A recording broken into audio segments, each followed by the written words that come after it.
very pleasant Thursday morning to you.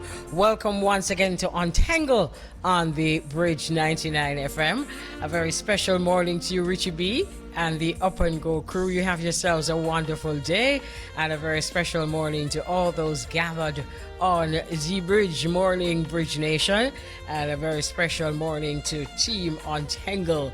Team Untengle, bless up yourself, morning. You know, as usual, we're going to be having ourselves a wonderful day. So, we start you off like this. Mystic Revealers, with one called Sitting on the Beach. Because sometimes it's like that. So morning to all those by seaside, riverside, hillside, nature. Morning, Mama Nature. Morning. Morning, my friend. Morning, Mama. Morning, and morning to our listeners and viewers again. So yes, we're here to untangle the trending, and boy, this issue, it's really heartbreaking. The more I read about it and I see the pictures, and yeah, just for persons who may not be aware, more than 15,000 people have been killed and tens of thousands injured after a magnitude 7.8 earthquake struck Turkey and Syria on Monday. That was February 6th. And as we saw in the videos, thousands of buildings collapsed, and aid agencies are particularly worried about northwestern Syria, where more than 4 million people were already relying on humanitarian assistance. Now, we're here to talk about earthquake building standards because anger is growing. I read an article recently that anger is growing in Turkey, that poor enforcement of regulations contributed to the collapse of many buildings in the recent earthquakes. Now, yes, it's a fact that the maximum intensity for the earthquake was violent, but a professor at the University College London, David Alexander, said that not necessarily enough to bring well-constructed buildings down. So he was basically saying if these buildings were constructed properly to withstand the effects or the level of shaking, then it wouldn't have collapsed the way they did. Like, you know, it was literally like paper crushing to the ground. So, Wow. yeah. Sad, very sad. And, you know, although we're going to be talking about building standards, and we got news in that there were no news reports of any Jamaicans being affected. But you know, and we give thanks for that. But we're still talking about thousands and thousands dead and thousands misplaced, and it's just so sad. Stuck under the rubble. And Oh Lord. I don't think as a photojournalist I could take those pictures, you know, seeing people stuck underneath that rubble and I can't do anything to help them. That would really break my heart. Must be chilling to hear them under there bawling for help, and there's no that chilling sound would last forever. To hear someone bawling under the earth for help, and to be alive and you can't help them. Exactly. And Oh my God. for those persons who may have family there, and you know, you're calling them, you can't get through, you're wondering what's happening, if they're alive, that feeling of never knowing whether they made it or not. So Oh my goodness, you know, yeah. that's is very heartrending, you know.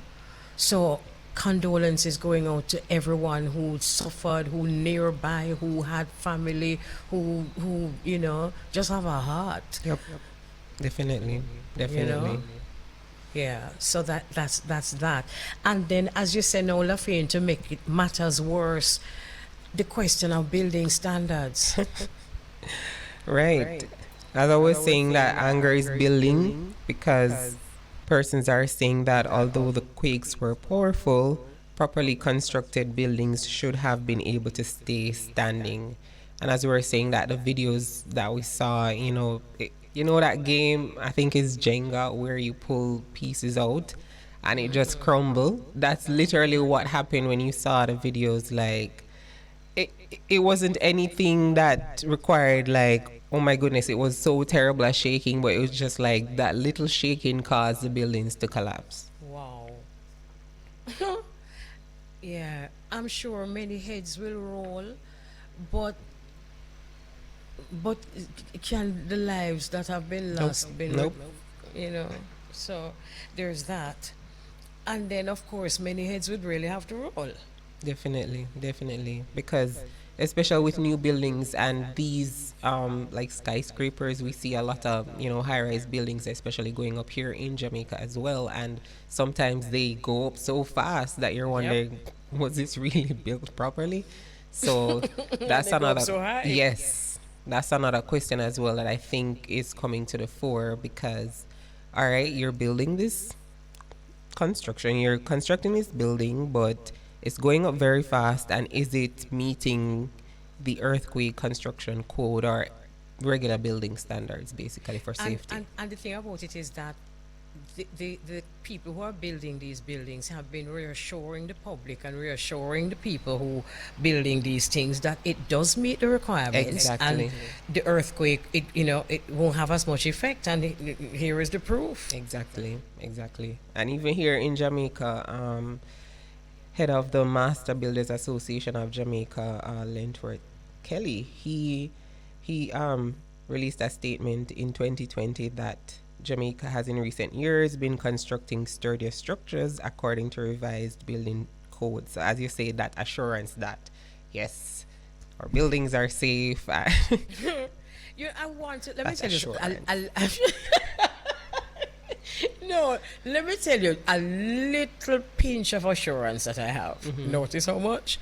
A pinch of assurance that I have is that oftentimes you will go to developed countries like the States, and you see a lot of drywall buildings in places that we here in Jamaica would never put up a drywall there. Exactly, exactly. So in terms of our homes, I think we definitely build sturdier homes than a lot of first world countries. Definitely. So, but as for these high construction buildings that sometimes are not even being put up by anybody Jamaican, and I don't know if there's any way to test these standards, and with the advent of greasing of palm, no, seriously, I don't know. It leads us to some serious questions. It does. It definitely does. It definitely does. And I saw, as you said, these prefab houses, and they're talking about bamboo housing and all of that now. So, and you see so many constructions that were built way back, from in like the 1900s or 60s or thereabout, and they're lasting. Absolutely. Because of how they were built and the material that was used to construct them. So, Right. Mark, okay, fine. Things may have changed because of the demand for housing. So a little, inferior materials have been used, I don't know if it's to accommodate the volume, but Cheaper. we have to be careful. And I think this conversation here reminds us. And something is that worry me a bit, Telafane. What another thing that worries me is that sometimes you hear of so and so, and him is him is a contractor, right. and I'm like, from when? Just pop up. Oh, me never hear about that. So a lot of contractors are given jobs because of political affiliation. Definitely. Straight up. Definitely. It's We true. must say, no, we no business when we also tumble down, and then we no business when we no business. It's the truth. We're asking questions. Right. So are you a really, a well qualified contractor, or are you one because of political affiliation? Right. Yeah.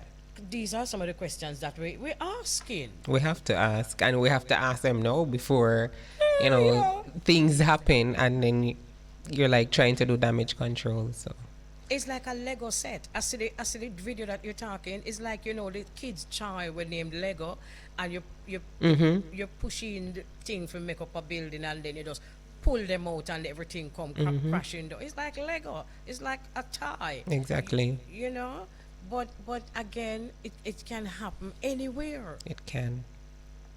It can. So as you said, we send our condolences, our love, our hearts go out to everyone that would have lost someone in this unfortunate disaster. Right. And I don't know what we can do because they tell us about fires, but I don't think in our curriculum we're taught, if an earthquake happens, what do we do? Exactly. So, In fact, I remember a drill that I had once, an earthquake drill. And everything that I was told to do, I remember thinking that it would have been the opposite when me did would I did do. Like, don't go under the bed, under the bed, the bed at the first place, me da run go. I don't know. But I don't know, sad. I don't know. I think in the moment, people just, the adrenaline rush, you're really just thinking of, okay, how am I going to survive? What should I right. do? Because they said that I must stand up by the door hinge. Yes, and hold on. Oh, But most people don't even have those things in their houses. But why would I think that that would? I mean, unless of course you hear of that to the Savior before. But having not had this information, instinct now go tell me say me fi just stand up and that the little narrow something there. Ah, hold on, Your so instinct going to tell if you go under the bed. No, The but- average Jamaican, I go under the average bed. somebody under anywhere. No, you're thinking under. Yes, to protect yourself. Yes. Definitely. Anyway, it is there's nothing we can do at this point, but it certainly heightens our awareness Yes, of it what does. is happening around It us. does, it does. And as I said, I think it's something that should be included in our curriculum because we hear about fire drills and all of that, but what do we do in the event of other disasters like this? Exactly, exactly.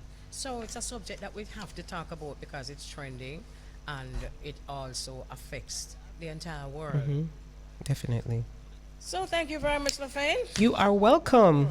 All right, All so right. we Untengle trending again. No, I'm telling you, we come have to wait till Thursday. You see how long before me It seemed long, not true. You see how long me take to tell come back up here. So, congratulations. For these But all is well. Yes. We still have Thursday for do it. Definitely. And all is well. Yes, mama. All is well. All right, so music? Yeah.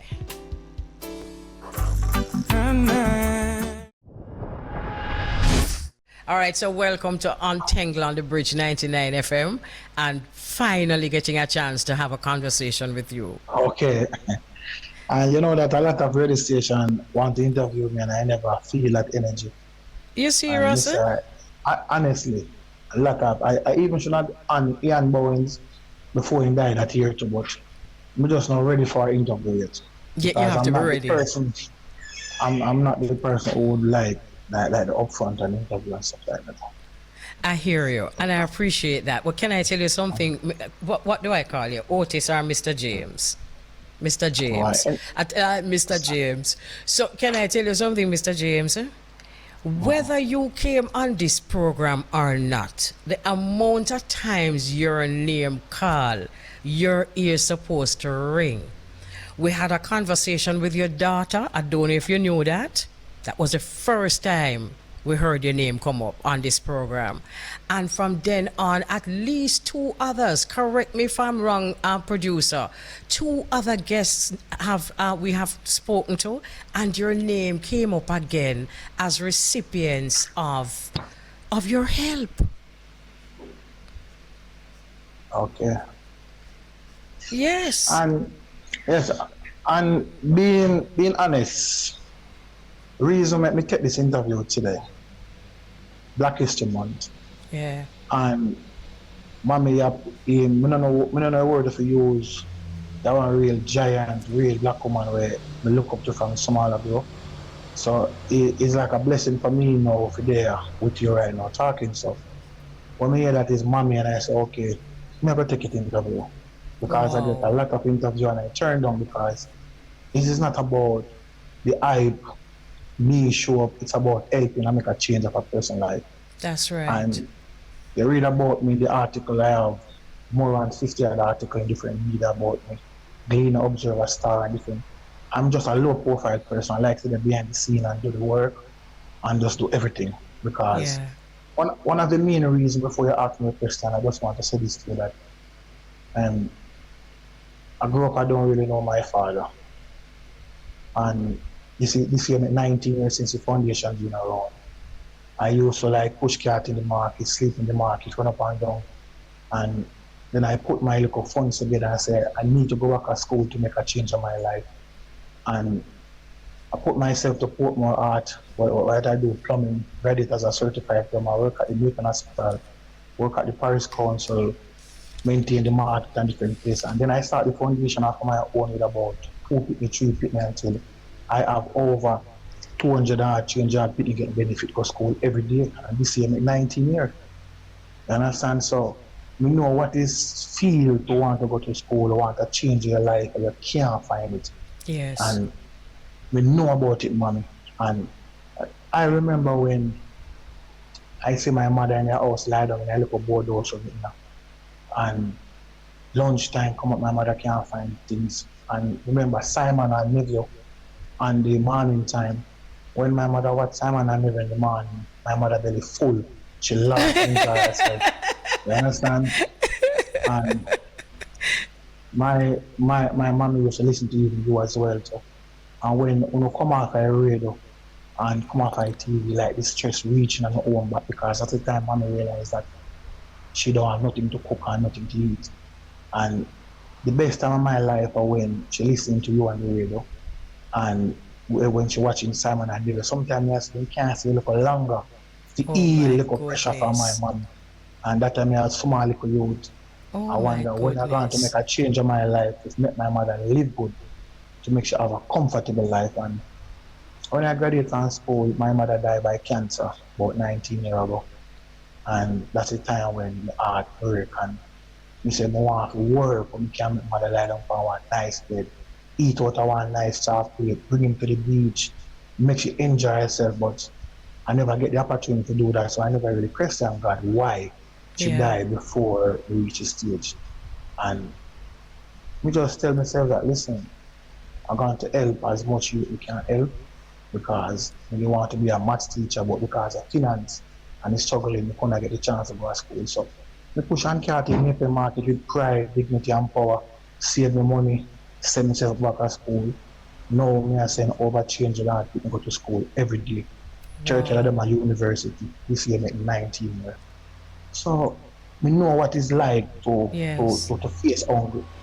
You understand? So when I hear about James and Friends is not a foundation where I can show off. We reach to people, we help people, we make change of people's life. But Mr. James, I give thanks for that testimony, because there is no question that I could have asked that could bring that out, what you just told us a while ago. Give thanks. Give thanks for that. It said that when you wanted to do this foundation first, when you wanted to start it first, you approached some business people in and around your community, and they refused. Yeah, a lot of them refuse, because how could a little black boy like me, like community, want to create my community? It have a target like Effortville Farm, Buckcommon. I'm living at the center like Buckcommon Farm. I hear about farm every day, Effortville. And nobody really want to help you when it comes from that community, because they feel like it's just badness and gunness and target. Community target away, but you have a lot of person in that community, trust me, nice people. And then I remember this virgin named Mr. Robert Burt Green. He was a pharmacy at Midland Pharmacy. And when I talked to him, Mr. Green said, okay. I want a Rasta man named Bread God said, okay. And those are the two persons come on board with me. And we started sending about 2 people, 5 people, 10 people. Then Easter fund day coming up, I keep fund day. And we get a couple person, and then fund day get big now, I maintain over 3,000 people. I have over 5 restaurants there.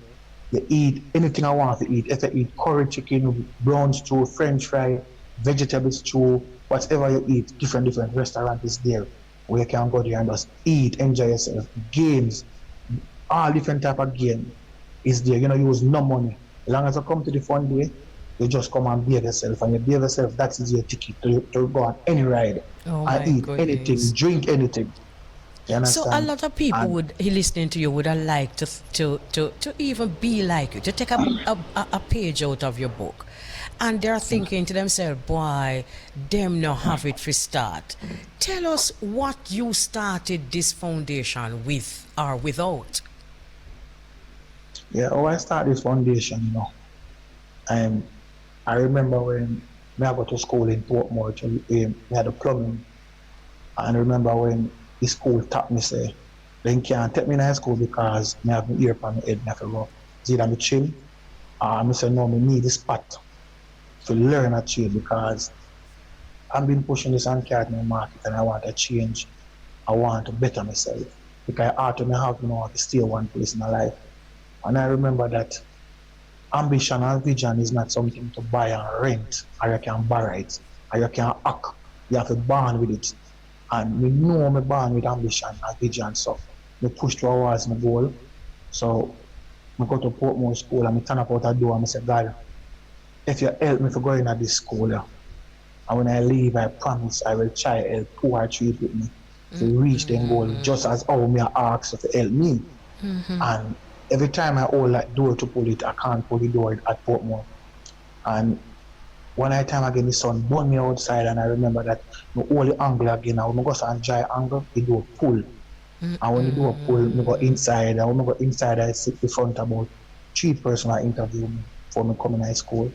And when we sit down, the person just ask me some question, normal, and just sign up on the document and say, we can't come move in the start school in Monday morning.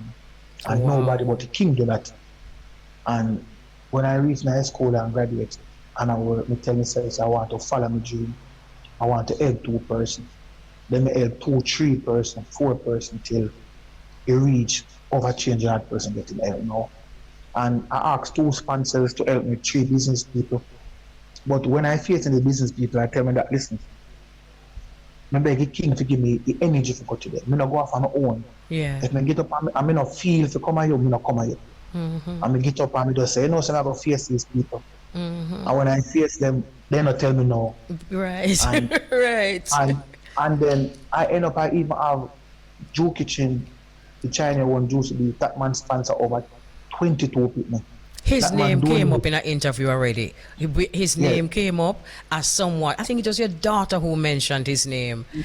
Look here. And that man donate over maybe nearly $2 million just to send Pitney go school. Go school. And I man Pitney them. And we have national owned self-service supermarket in Macon sponsor over 22. And we have a few China and I have most business people come on board. I have over 90 other business people who sponsor Pitney go to school daily. We have over 15 of them at university. We have Pitney at art school. We have Pitney primary, even prep school. We have a few prep school who sponsor 6 years at the prep school free. So you must have some kind of administration, because that sounds like a job in itself. How you monitor the run-ins? Yeah, I have a board, where I have like a few persons sit on the board. And I have an office in Naples. I have 3 offices in Naples. And everything structured from the office. When I apply to be a member of foundation, I want to help to go to school. Normally, I send a letter to the foundation and we look into it. And then me and the person who go interview you. And then we pass you and make you get a scholarship to go school to the foundation. Okay. And most time the high school I'm inclined and like send letters to me. Most of the principal them call me and say, Mr. James, I acknowledge a boy or a girl in high school doing good, but come to school on and off. Right. So I meet with that person and I start out a scholarship for that person to go to school. Right. So that means there's an excellent relationship between yourself and the schools. Yes. The all high school I'm inclined them, primary, basic school, all of them. As long as a person can go to school and the principal says, Mr. James, come, they smile and nice because they know the type of work we do over the years.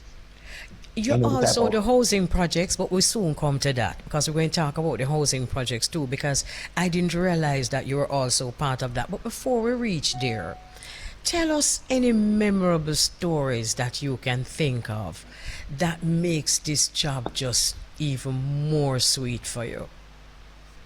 Like everyone has a job when we do it nice and hurtful, because when I met Pitney who not going to school, and even the other day I met since week, I just met some students not going to school, where I just put them near school in Mapen to go to school.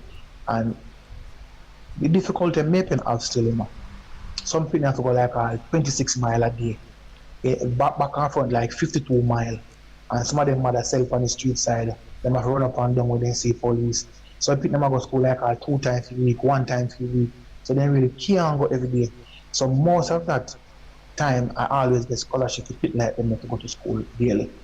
And where the country don't really understand, Glenmore the in a Maple town, them be the inner Maple town.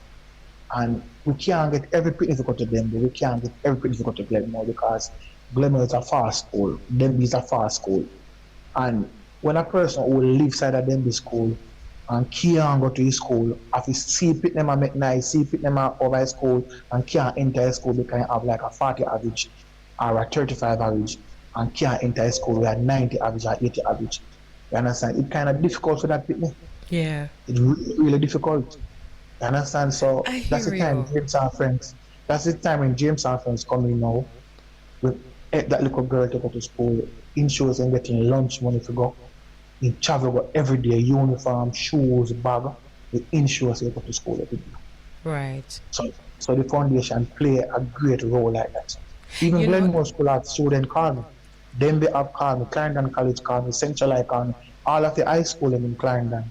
As long as they have a student coming to school week and that person doing great, they naturally call it James and Friends Education Program. Send a You know letter to something, me. Mr. James? One of the things that a lot of particularly single mothers in communities really appreciate is when they have a link like you, who them can say, Mr. James, I've been trying to get my son into school, I've been trying to get my daughter into school, but the teacher them just not accepting me. Can you help? Do you help? Yeah, I get that daily. Yeah. Daily I get that. And I always make it happen now. The principal them, now when I meet with them, I show them the reason why. And let me say something clear, naturally. This is not about a politics. But I'm telling you that if we in Jamaica as a government want to help every single people to go to school every day, we can do it so easy. Yes. Yes. Because we don't show no farmer interest to do that. Because it's when the election coming, we have a canvas where they check up how much person in our house, how much person to our community. Who dead, take them off of the list. Who alive, you add them to the list. So you know that when the election run, you get the marks. The government, the MP, the councillor, they can use a canvas sheet and know how much pitney into a house not going to school. True, They true. can know how much pitney into a community not going to school. But if they can know who dead a man and take them off, and who reach 18 for add on, then can know who not going to school. But then that's not an interest for them. Yes. So they don't really care. They don't. So a lot of communities have pitney in their community who are not going to school. Enough pitney leave school at Effortville Primary. Some of them leave school like past a Buster, Kempsey, we are 40 miles a day, 30 miles a day. And then can't find a shoes or a bag for walk come to the school. How that little pitney go to school? How that pitney reach 40 miles a day, 35 miles a day, travel and you couldn't find a shoes for walk go to the school in the community. You understand? Every primary is a school where people sting down the community as a violence community. We're not going to say things don't happen in the community at farming, but then get blamed for what they don't really know about enough high time. Just like Tivoli, August Town and the local community. Effortville is that same target. Yeah, that kind of people have it. community. But you And, know, and, go ahead. and the other day I met 5 persons not going to school. They walk to Effortville School and they leave now and pass the Thompson Town, then pass the Buster. It's a like 40 miles a day, 35 miles a day that. And how you reach the school when you can't buy your shoes to go to the school, walk to a distance from your house. So at all time we always have crime in the community. We have like always have youth, I Absolutely. think negative. Absolutely. These persons not going to school, and one of the next thing now, me and you have my daughter, you have your daughter. You can go to Glenmore and Denby and get your son into the school because I have a name. Yeah. While a little youth live next door Denby, can't go to school. You know that little boy grow up with that grief in her heart Yes. against Yes. and when me and your daughter and son graduate from the boys school, we send him a foreign. So our students steal Jamaica education and we live a foreign with it. While a little boy when we push out of school, We have to live with him every day in the community. Him see him and grow up and think negative because he don't get no farmer option, no farmer opportunity. You said You it so understand? well. And can I say something else, Mr. James? You mentioned earlier that many children don't go to school because their mother sell on the roadside, and so she go out go sell, or so police run her down, run her off the road, and sometimes the people can't go to school till 2 days, 1 day out of the week. Oh, obviously, this will contribute to crime and violence. Yeah, you have to in the community. Have to is a must. You understand? I never get award to governor award yet. I never get award to youth award, King's House. I'm doing this thing 19 years. I never get a nomination because I'm not doing it for this. I'm doing it for the heart and doing it for God award. For God award, when approve me. You well I don't really care award. about, I don't really know award, no award. You want to miss a person like me doing this 19 years and never get a national award? You know something, Mr. James. Sometimes it's embarrassment, I'm not making an excuse. But if you are a young man who got through all that you went through, overcome to the point that you are now doing what you're doing, it is embarrassing many people. Exactly. Ronald Twaits, I met Mr. Twaits at one function at a school a couple of years ago, giving away a scholarship to the school, Mr. Twaits. And you read about this, James and friends, and he want to meet Mr. James. And Mr. Twaits stand up at Denby High School graduation saying, nah, come down and leave till Mr. James come up. And he hear that me there behind the scene in a back eye crowd. And I have to meet Mr. Twaits. When I met Mr. Twaits at Denby High School, Mr. Twaits turned to me that you need several of persons like you in the country. And Mr. Twaits joined and James and friends the same day. You serious?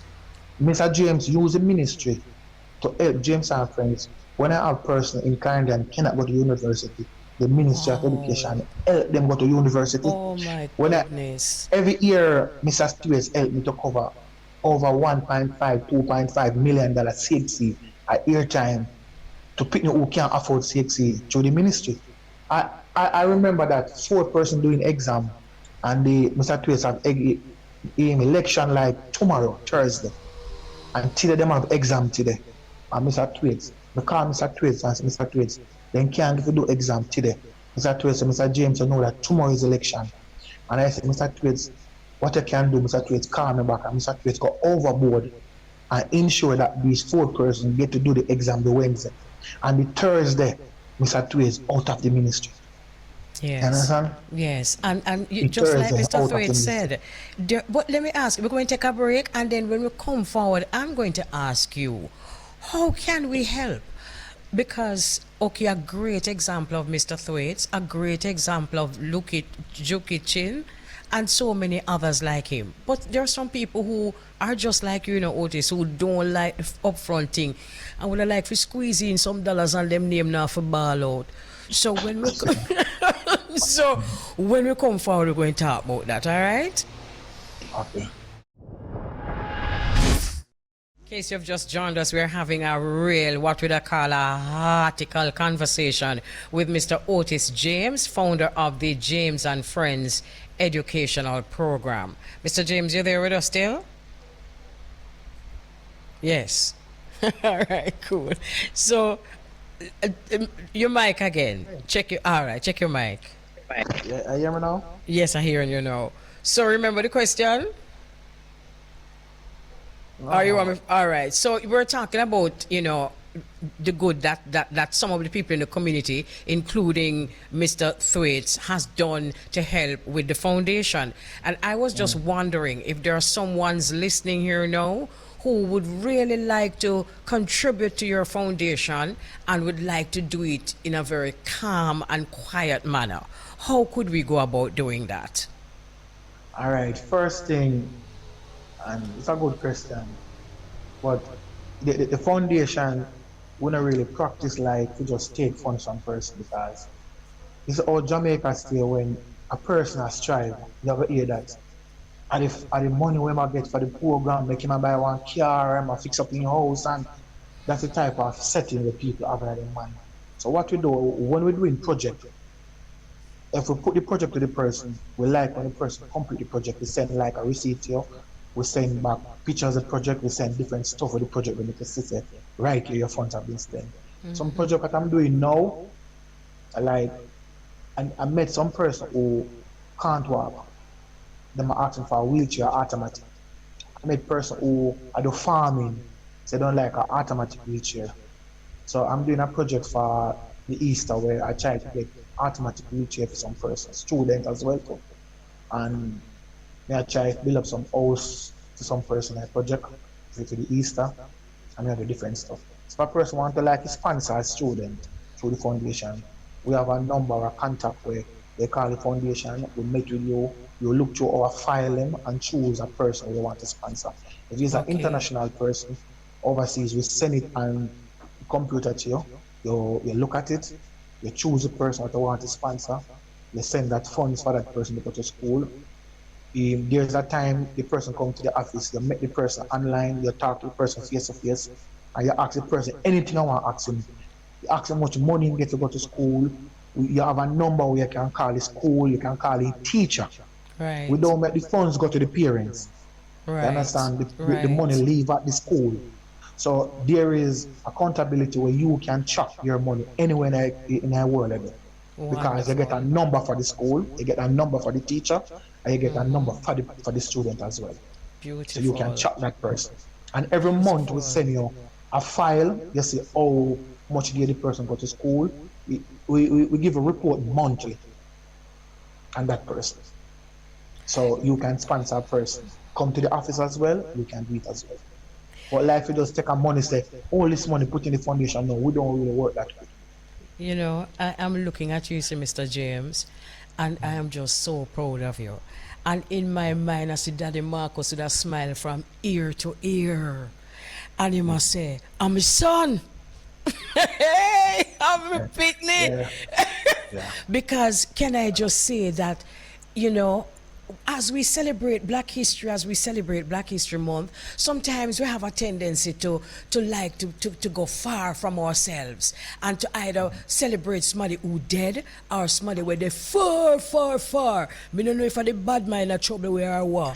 But sometimes we just need to just pull it right in front of us. You see, you, Mr. James, you are my Black History hero. You are, I know you don't want to hear none of this, but it's all right. You're going to have to sit down right there so and listen. I mean, you know Ras Ivi, Ras Ivi. Of course I do. Of course. Ras Ivi, I'm a neighbor more time. I function. You serious? Ras Ivi is my MC at most of my function as well.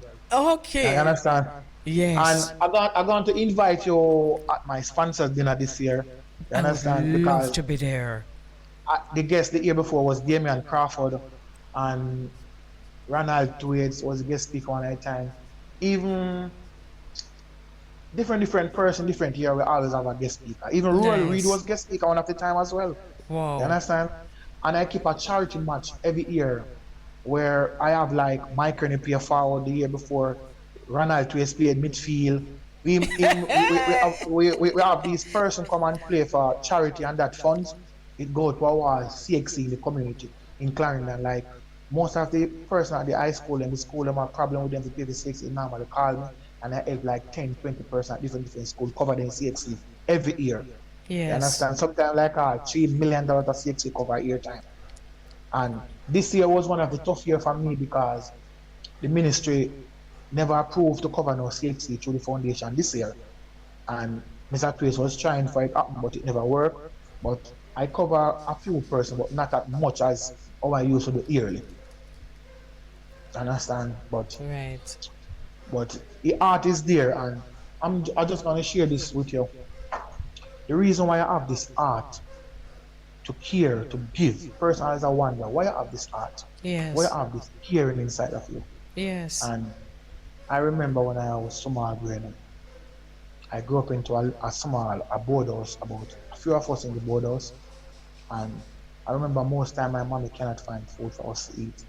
And I asked myself that when I going to find it, my neighbor next door used to fry chicken. And when I hear the little boy next door making noise, we know that I leg at you and I pat because I leg alone in love. So no wonder when I got all a chicken leg in my hand eat when I grow up. And when I look at my Sunday dinner, it's like dumpling now. cucumber my mother look after for us. And we couldn't buy quarter chicken back or half one a chicken back because things weak. And sometimes if we do buy half a chicken a one leg, and everybody in the house want a leg. So I wonder when me I go hold a leg. I can't count on my finger if I ever hold a leg 2 times in my hand growing up. And Wow. and through that it kind of made me have this war against meat till me turn vegetarian over 20 years ago You because serious, meat, Otis? meat used to suffer me when I growing up. So I grew up and ate meat because meat make me stress too much. You Oh my understand? goodness. So I grew up I'm and sure turned a Eva would love vegetarian. that. I'm I, sure. yeah, I grew up and turned vegetarian, and I know what is struggling is because I remember I used to dig hole and plant like mango, sweet stuff in a hole and put newspaper in it and cover it. That means that if mommy don't have nothing for eat in the evening, I have mango and sweet stuff and I can eat. So I used to dig up a hole in the evening and take out my mango them and wipe them off and eat them. One at a time, I realized that the mango them are ripe too quick because too old, well cool. So me I can say if everybody ripe off, how me I get lunch here that day if mommy don't cook? I have to throw water in I hole them and I keep them wet up for them and ripe so fast for me. So I know what is struggling. I Wow. used to push cards, sleep in the market, save my money, try to buy things, and it's a board or some other group, you know. And I remember Bounty Killer Kid, the first stage was Sago to the East. And that time I push and cart and I make in the night and a man a paint up the posters them on the wall. So a man tap the car and say, come a look boy, let me give you one job. Paste up the whole of them posters are right round Maple because we are going to mandate enough to place up Sago to the East. And when the man give me posters, I post about 10 or 12 of them. I remember I living to a little boardhouse when in the east breeze blow and the cold. I just take a whole scandal bag of posters and run by my yard with it. And I mix up flour and paste up the whole of my house with bounty killer posters so to the east. And and you see that Easter, no breeze. Oh For the my entire goodness. year, no breeze gonna blow in the house because then time they plying in and selling. You know Oh when they cut my the board them, they god. make a lot. Like they then cut the furniture board them, so you know, say they skin them off of it.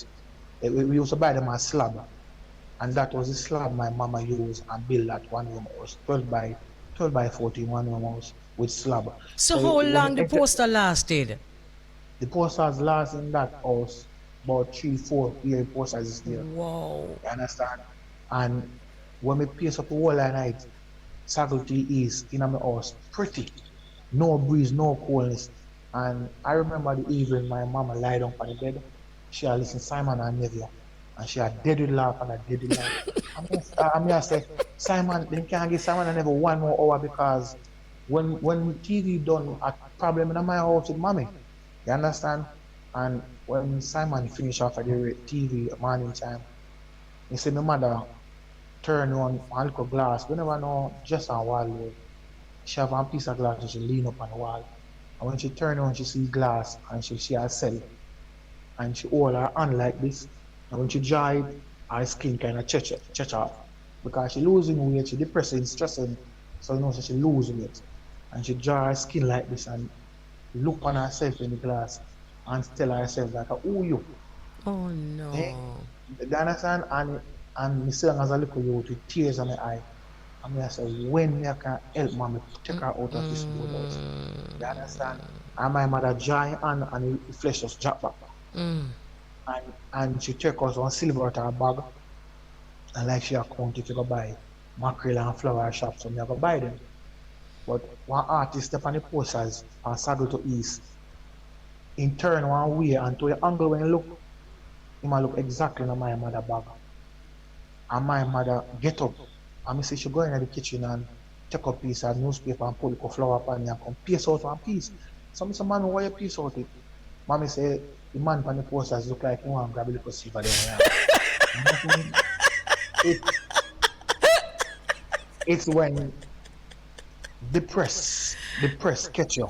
Oh my Stre- god. stress catch you. Me live to see depressed my mother live. My mother stress, my mother go sell and make them. I find no money, sell from the bakery shop and make them. sometimes a couple silver, she can't provide the right way. So, Though, Mr. James, when she said that, like how when she said that, no, what were you as a little boy? What you said to her? now me tell her that it's just the posters and you can't move. But mommy said because the way the person look. In have no more than them a silver she account and the Because person look. you know what that mean? Fear mind depend a little bit we in a fear purse so much. Exactly. So she said she don't want to lose it. And to all the person look on the bounty killer poster, right now bag the eye there. Look here no You man. You see understand? it funny, And, but on one and hand, but on the other hand it is sad. so I know what is struggling is. So when we go out there and me help a people, we know what is struggling is. Yes. You understand? Most I people went to house. I went to house and met people when I look. Then they sleeping on the bed and I sleep and I be clothes. Mattress tear out, nothing at night. I get them bed. I get them dresser. I get pitney TV was the first I'm watching TV. Since last year I get TV for pitney is the first I see TV.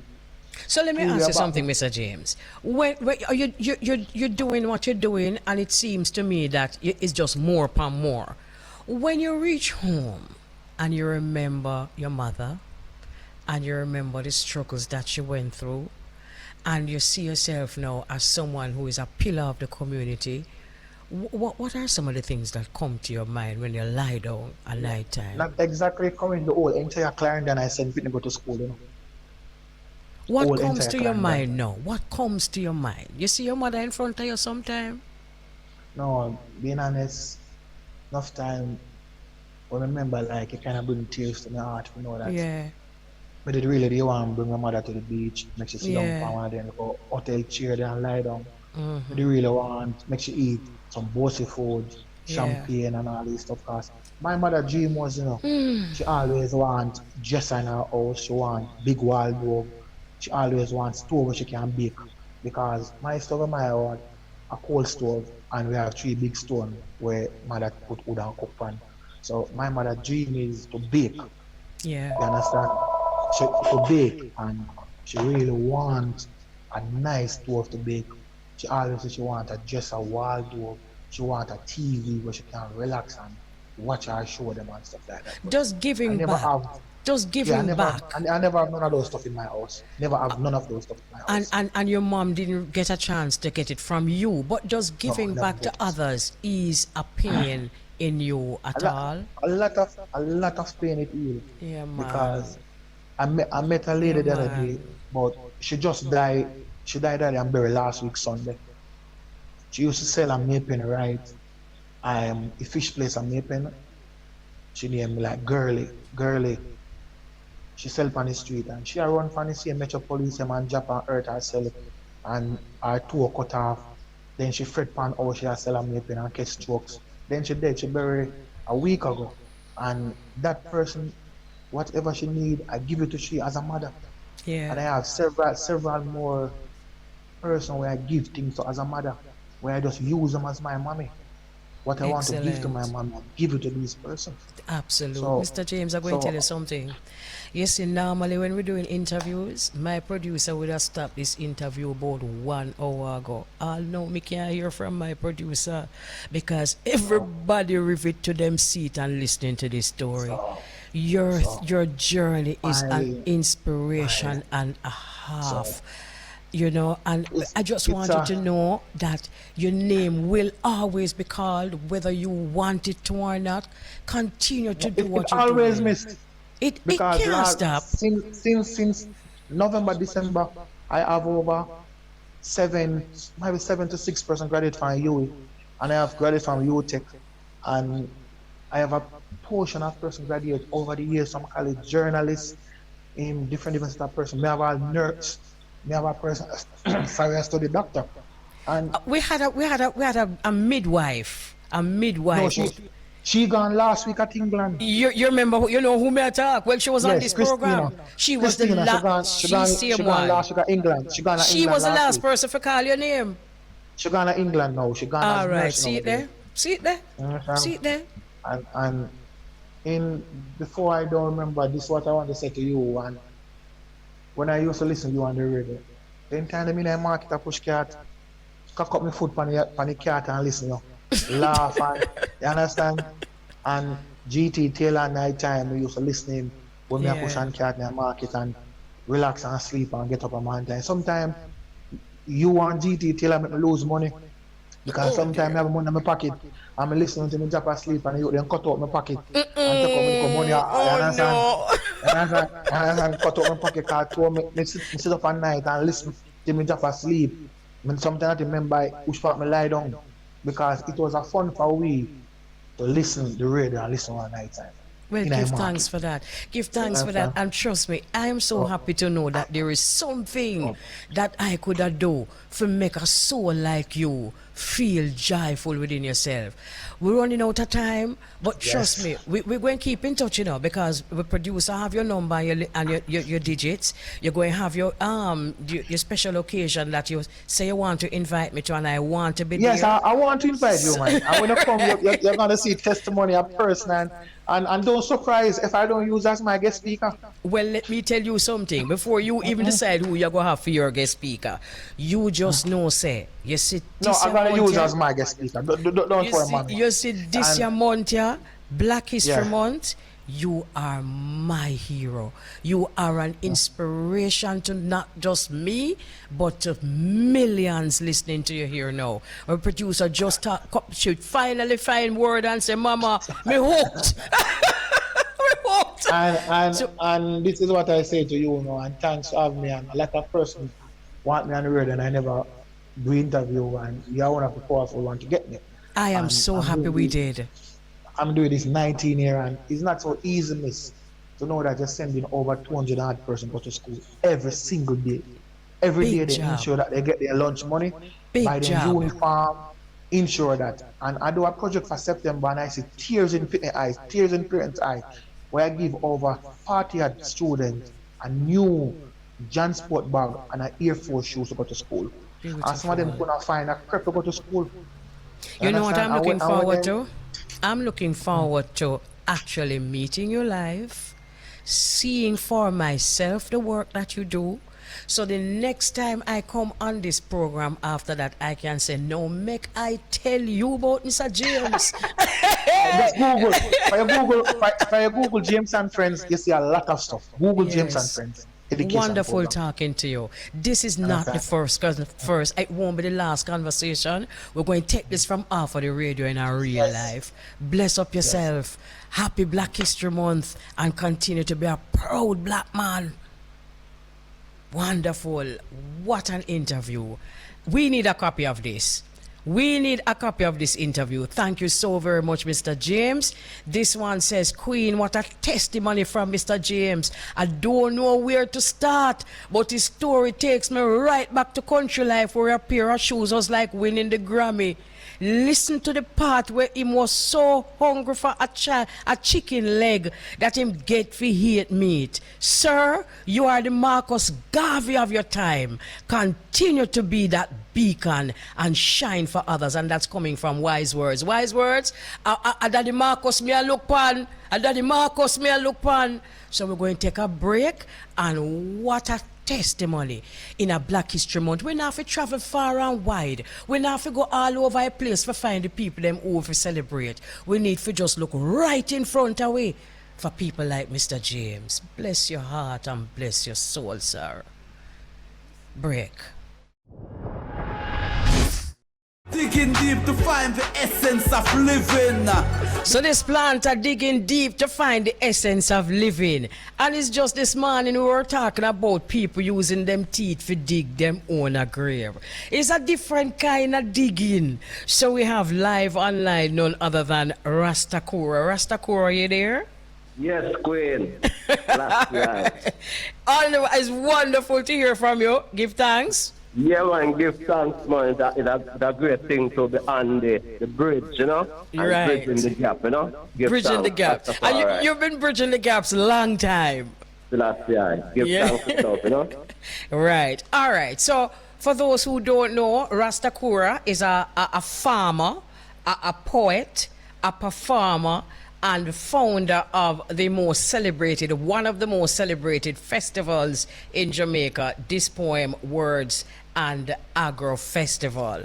So make we start with the ground now, since we don't start with the food and the land. See, so The other day you've been sending me some, let me just say this. We've been talking about the real deal from morning. So we started off with Sister Carol's DJing about the natural herb. And she really is in real life a natural herbalist. And now we're talking to a one who is a natural farmer, who not just sing and write about farming, but actually till the soil. So let us talk about Tukura, the farmer, before we talk about anything else. What message is a message that you want to send out there now about tilling the soil and planting your own food, especially in times like these? yes, Queen. The message, the message is one and remain the same from that time there until this time. You see me, I say, which we always say, clean food. You see me, I say, clean food starting with the seed, traditional seed, the heirloom seed. See? Starting with the planting material, the environment. You see me, I say, we talk about no chemical, no pesticide, no insecticide. See? We talk about, no fertilizer. You see me, I say? So it's like, I just say everything starts. No fertilizer. Yeah, I just everything starts. See? So, Oh my goodness. right now, because you see what happened now is like a long time with house on the battlefield. Because myself, I know myself, I grew up in a farming community, I mean, big up Concord. And people always say, when I do interview with Elise Kelly, I nah big up Concord. Concord, no. Big up yourself, Concord. All of the man on the road, so they can't come back down there. So make a big up Concord. Yeah. All right. So, what you're saying now is that the whole agriculture movement kind of get hijacked by the chemical companies and the people who is on that mission of promoting genetically modified organisms.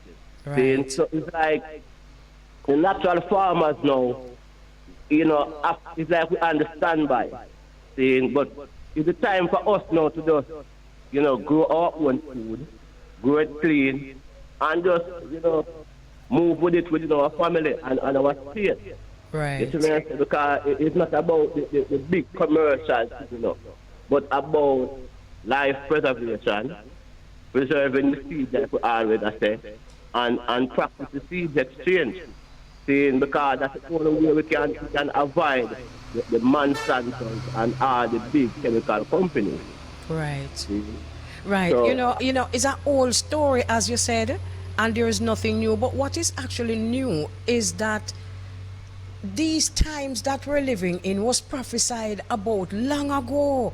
If you're not tilling the soil and if you're not planting your own food, you face starvation. Definitely.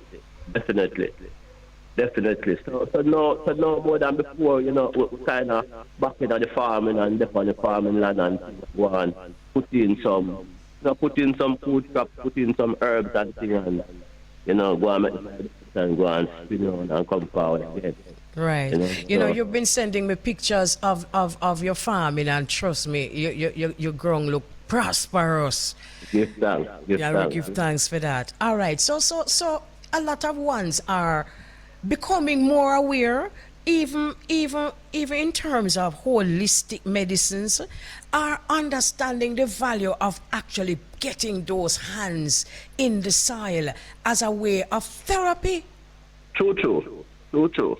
Yeah, man, and that is one of the mission that we want to use that space to kind of create that type of holistic therapeutic space that people can come and just come all our vibes on the farm, see what is happening on the farm, camp on the farm and thing, and but all are dipping in the nice Peter River. That's in Concord, same place? Huh? That's in Concord?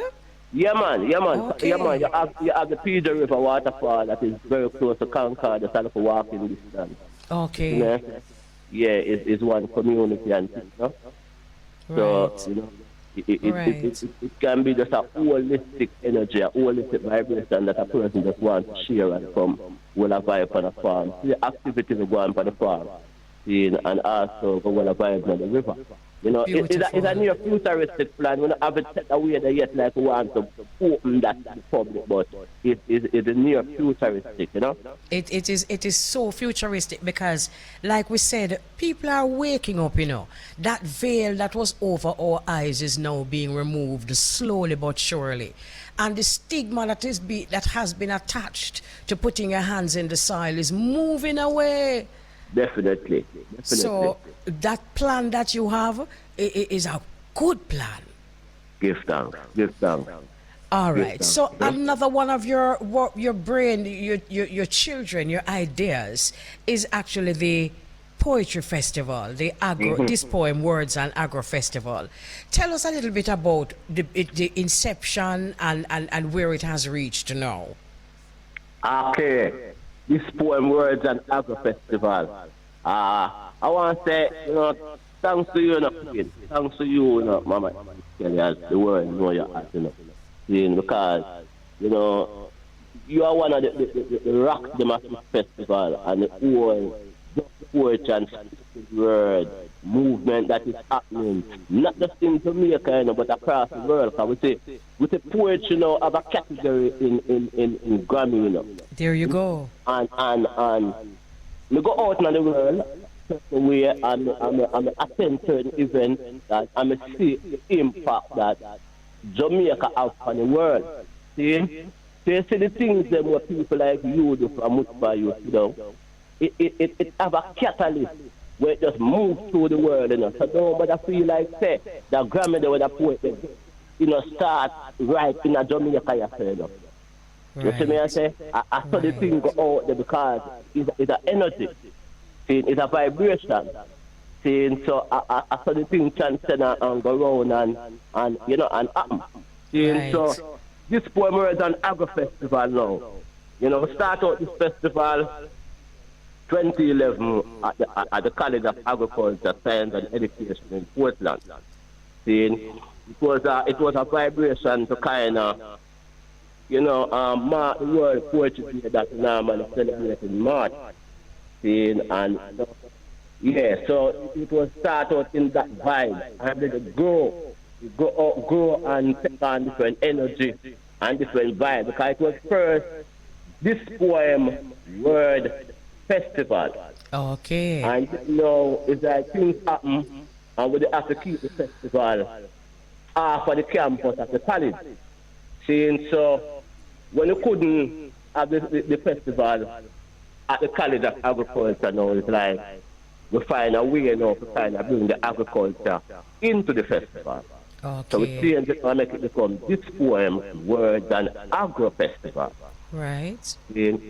So that is what it is now. So Never Antonio Park was one of the main places launched the right way, and you know, I want to big up to Sheldon Shepherd to have Nomad, because it's when Shepherd linked me up in about 2005 and the Tukura. You have a good idea and more help a certain way.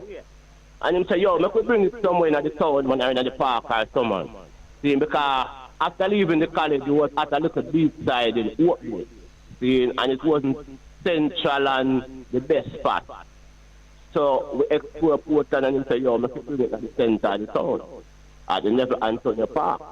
And when you bring it to the now, and him get a sponsor from water it was. See? And we know the partners, and it went. And we're going to turn back from there. So. Right. You know, so... how did COVID affect it? COVID? How COVID affected it? 2019, on the Planet Festival, it was a bomb. 2020. It's like, the festival is April. We just have to just put everything on hold and think about it and watch what go on, and you know, then we're going to do it online, you know. And we just do it, and we just, a lot of things just come up. And even me engineer the whole thing, I got some bridging just say, yo, Tukura, it has to do. So just all right, you what no, no just do that no. And it No, they do. Yeah, and we just do an online thing, you know, and do the online festival for 2020. And after that, no, you know, we know about follow up online. We just easy and say, boy, what's going on? And now we say we want to coming forward to 2023. Okay. See? So the 2023 this year is after a few years break. Right. Right. Yeah. Right. Well, according to the whole thing, another 1 year break because of COVID. Right, You know? right, So, right. not a All few, right. but just I know one, it's no? a sneak preview and you might still be in the planning stages. Right. Well, you know how we kind of forward already. Tell us, just give us a little hint of some of the ones who you've invited for this year's performance. This a few people reached out to me from overseas. Rasta Fu, saying you spoke to Rasta Fu already. You know, your family of Rasta Fu, and I bet him Ras Yaya, so he's from St. Lucia, but in based in Brooklyn there. Saying I bet his name Black Ice. You know, Black Ice out of Chicago, in run a poetry organization, an international poetry organization. I think you also interviewed Black Ice sometime. Yes, we did. Yes. Right. Right. I remember that. Yes. Yeah. So good. Excellent poet. Definitely. So, you know, Tehut 9, Tehut 9 was here at the festival. I want to say and congratulations to Wise Words, you know, because I'm getting nominated for the award last year. And I too, which is the IRFM award. Wonderful, congrats. We'll also be on the festival. Congrats. So we still are putting things together and get the ones them who interested, that who are forwarding and thing, and you know. So we still not really getting to even half of the program. I understand that. There's a previous question, you know. I know so this question look at previous, but we still say like, oh, me have you here, so me go ask you. Yeah, you know, man, you mentioned Tehut 9, and Tehut 9 is one of the poets, correct me if I'm wrong, who actually inspired you to do poetry. Definitely. What Yeah, about man. him? So what about him? Yeah, what about him inspired you? All right. When we just start introduce the poetry, then spoken word, me I listen to Musa, and it's like me I listen to Musa, and it's like me just a recite poetry. Me just a recite the Musa poem me I hear. Right. See? But like when me hear Tehut 9, it's like him I say, yo, take up the pen and write, man. You see me I say? Yes. That's how he put me when time he started listening to Tehut 9, and he say, yo, put the pen in your hand and write. You know, so the best way to describe him. See? And to the point now, it's the point now when we go to New York for the first time, you know, it's through my link with Rasta Tiba, you're the network, go. Me link with Rasta Tiba through Facebook. Saying, don't know who this man is. Man, the man go over one place in the Queens, they go perform one night and thing, and the lady who own the venue say, yo, this time cool, man, me have a room upstairs, you know. Saying, when you stay in the room and go over tomorrow. Saying, when I wake up in the morning, me have a sleep in the room, you know. And when I wake up in the morning, it's like me do something what I always do, which is chant a Tehut 9 poem. And Mr. Rasta people look for me strange, and he say, yo, Tukura, Tehut 9 and my brother, you know. Are you serious? And the man go to boom bam and call Tehut 9 same time. Saying, Oh and my say, yo, goodness. talk to that man. Yeah. You see me I say? And the rest of history. The rest is history. You know, what a network. Because you see, when you really depend, you know, the rhythm of life, as Third World would say, when you depend on the rhythm of life, you know, the network just flows sweet and cool, you know, man. Definitely. So it is clear, say, only depend on the rhythm of life, because the poetry fraternity networking, and that's a one network where we know want to untangle. No, we can't do that. Can't do that. That one every tangle up. You're next thing to that conversation. Yes. Well, after linking Tehut 9 that day, and Tehut 9 forward to the festival, I think it was the same 205. Yes. Right? Tehut 9 say, yo, Tukura, you know, say, prior to this coming to Jamaica, is that I stop right for it and I put down everything and the whole thing. And they just did go and do some filming and some other things and the whole thing. And right now, coming to Jamaica, brother, after about 10 or 15 years, it's like him reinvent himself. See? This is the same man who told you to take up your pen, all right? All right. All right. So we're at that stage here now where producer, we can go little more, right? Cause my watch, so we can go little more, man. All right. So recently, no, you've not put down your pen. Put it that way, and you're still writing. And recently, I heard a poem, which I'm thinking is a recent poem, a tribute to Bold. Let's talk about that. When I there, so I see the whole thing what happened to your sales board, and I said to myself, boy, as a human being, no matter how much money you have, if you lose that, it must make you feel a way. Yeah.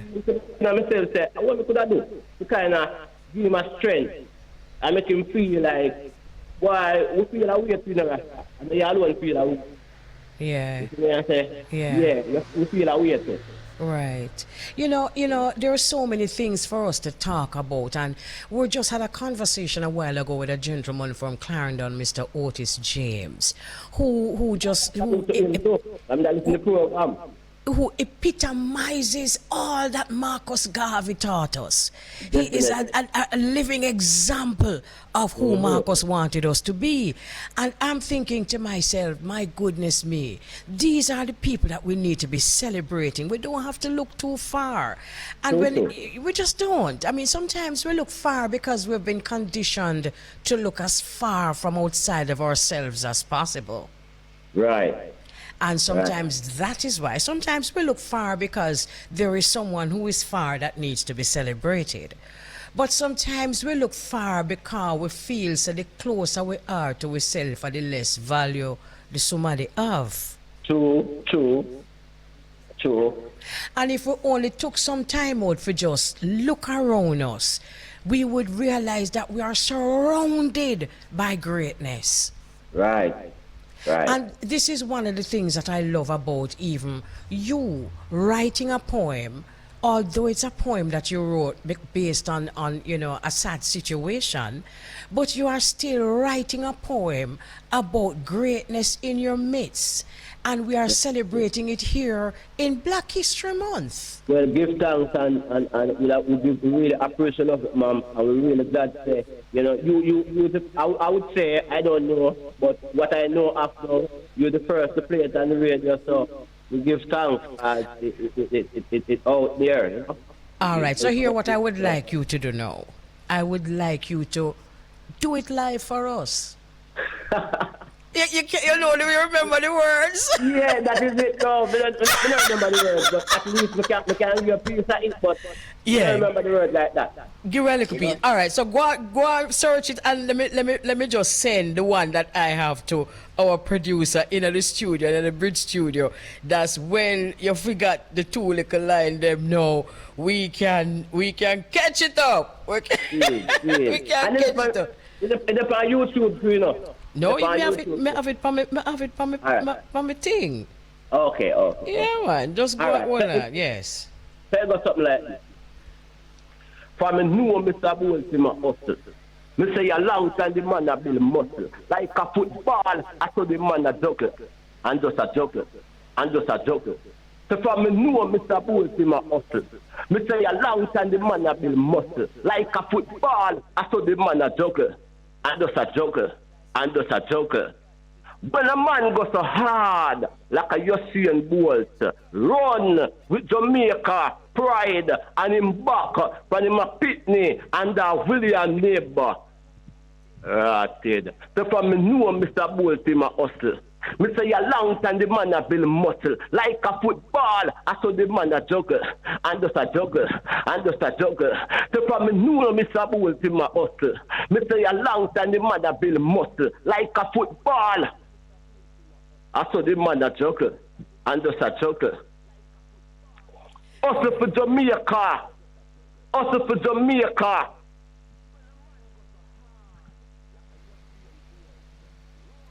Hello? Yeah, you hear me? Yeah, me hearing you loud and clear. Watch this now. Me just send off the poem to Lafayette in the Bridge studio.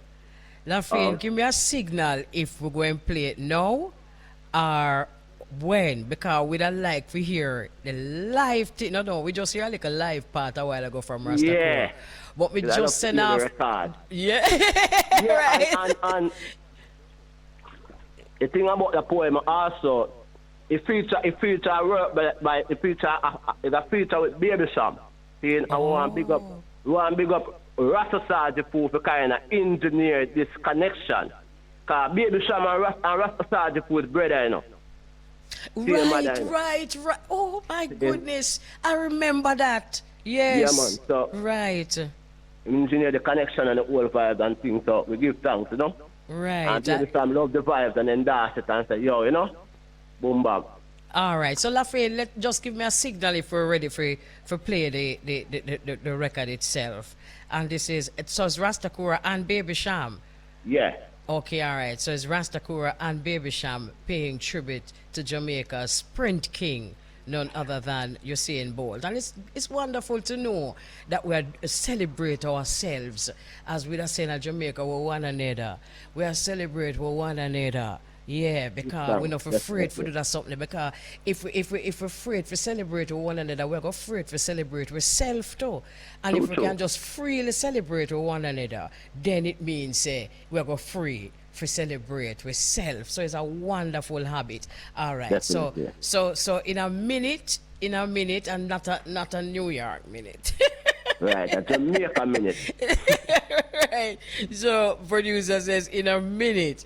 She is but going you to. see while we're there on it still, you see, Yes. as I say, this poem was an Agro festival. We were on it and we never really did connect with everything still, as I would want to say, you know, but, you know, the seeds exchange program is always up and live, you know, for this poem, you know, so we invite the farmers to bring them natural seeds, you know, save the third generation seeds and bring them to the festival and let us do the trade, right? This year, we're thinking about creating something different that we have never had. We want to create this poem ital food competition. Whoa, talk about that. Yeah, we want to invite some restaurants to have like a cook-off, you know, have a cook-off and who can create the best ital meal or the best dish that they create for them own or wherever them do them thing, you know. But it's a public cook-off. Wow, sounds great. Yeah, we're bringing that aspect to the festival, you know. It reminds me of the poem that you have where you say, "Eat up the ital, eat up the." That means the ital, vital. Tip up the ital, eat up the ital food. And it's the ital, vital. Tip up the ital. The ital is good for you. No dead, no letters, no feathers, no dairy, no milk or no cheese. Save for your money, not buy them honey. The honey belong to the bees. Ital, vital. Tip up the ital, eat up the ital food. I now go panic. My food is my tonic. It make I so fit and so strong. No pesticide chronic. Best eaten organic. So all my days may be long. What you call the fertilizer? Eliza. You see it? All right, so the tune ready now, you know. We're ready, you know. We're ready. So let's go. Make sure that Usain Bolt can smile. He deserves that. All right, so that's Sham and Rastakura. And, you know, Rastakura is live online right here on the bridge. And a sweet one, Rastakura. Give thanks for your presence. Give thanks for the work that you have done and continue to do. And as soon as the festival, you know, flushes out and we know who will be on, we're going to have a conversation again. So it's in April, right? Yeah. Okay. Right. All 30th right. of April. So we're going to have a conversation again. Just give thanks for being that voice. Give thanks, Queen. And we give thanks to everyone that have been supporting the festival, the whole growth of the festival from them time to this time. You know, so Right. we can't tell you thanks enough, but we have to say thanks every time we get the opportunity to say thanks. You know, so thanks to everyone who contribute in our energy and vibes, and we keep it open for the poets them to come and share them poetry and share the vibes and share the energy, and you know. Thanks for the giving of thanks, Rastakura, and just to know that, yeah, the work that we do is the work that you do. And the work that you see me I say? So, Definitely. yeah, I'll just write this out there. Definitely. So let me welcome all our listeners them to subscribe please to my YouTube channel, seeing and listen to this poem and share it with your friends and fans, and you know? Yeah, the Right. Rastakura, Rastakura, you know, check out my YouTube channel and you know, subscribe. You know, Right. subscribe. Wonderful. Wonderful. Supporting each other. That's what it's all about. Thanks again, Definitely. Rastakura, for being our guest on the Bridge 99 FM. Rastafari love. Love, love, love. So that's Rastakura, farmer, poet, performer, founder of one of the most celebrated music poetry festivals, This Poem Wordz and Agro Festival. You heard him say that it was originally This Poem Wordz Festival, and how the Agro came in, and we just give thanks. So we're going to take a break. We have the Global Connection. We did tell you that the Global Connection happens from 1 in the afternoon to 2 in the afternoon. So we're going to be streaming live to the Tri-State, where we connect with Beau-regard of Irie Jam Radio New York. For, you know, for those who listen all the time, for those who don't, it's for news and interviews and great vibes. So we're going to take a break, and then it's the Global Connection. So we have a packed show today. Yes, it looks so. It looks so.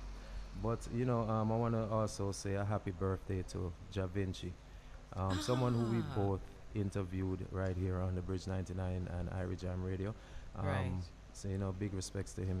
It's his birthday today. I actually started off the show with a song from him. So happy birthday, Happy going out to Ja birthday. Vinci.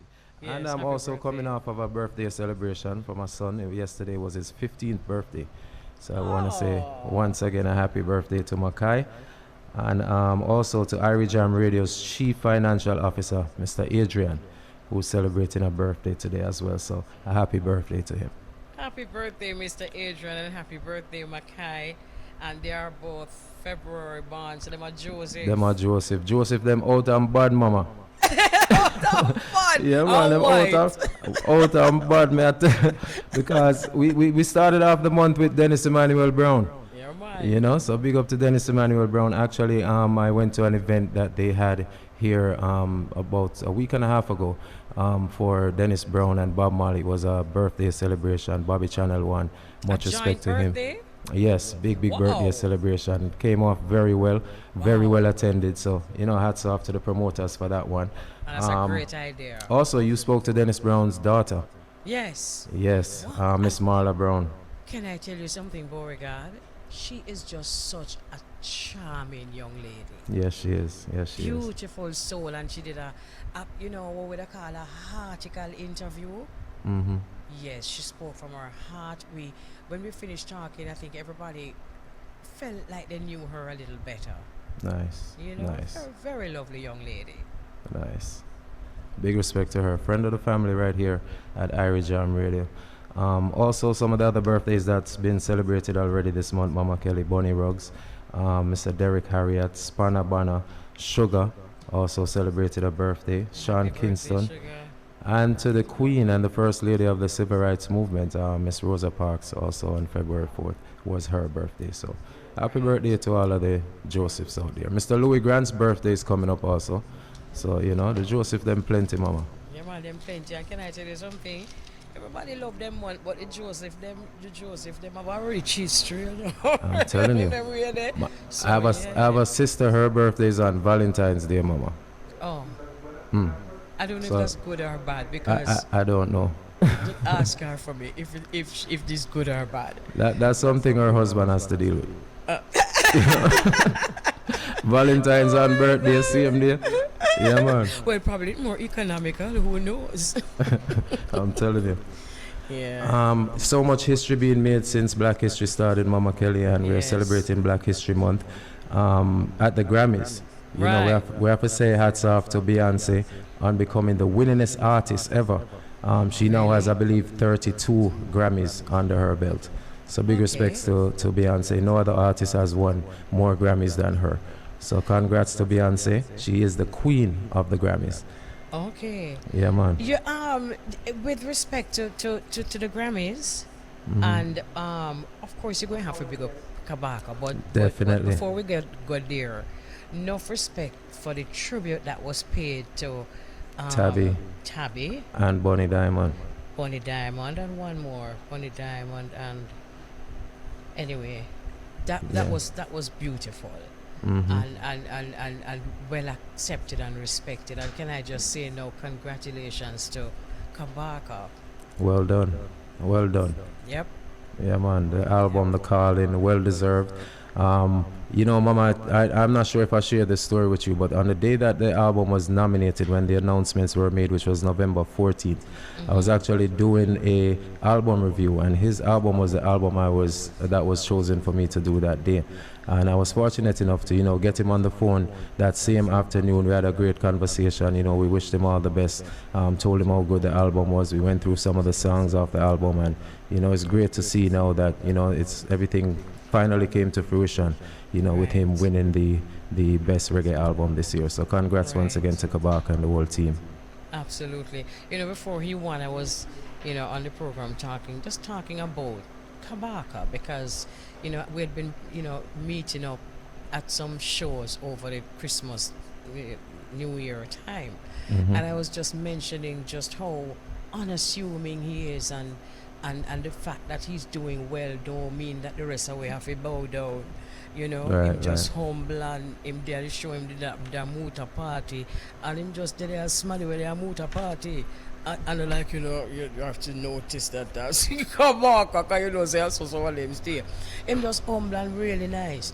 And I was just saying that just in the season that he must just keep it up. And then when I read what he said when he realized it was he who got the Grammy, I could just picture him. Actually listening out to see which one I'm bridging. Bridging them get the Grammy. No. And then hearing says him, and he was like, yeah, Jalev. Yeah, man. You know? Yeah, man. And that just make it sweeter to celebrate him. I tell you the truth. Right. Congrats once again to Kabaka Pyramid.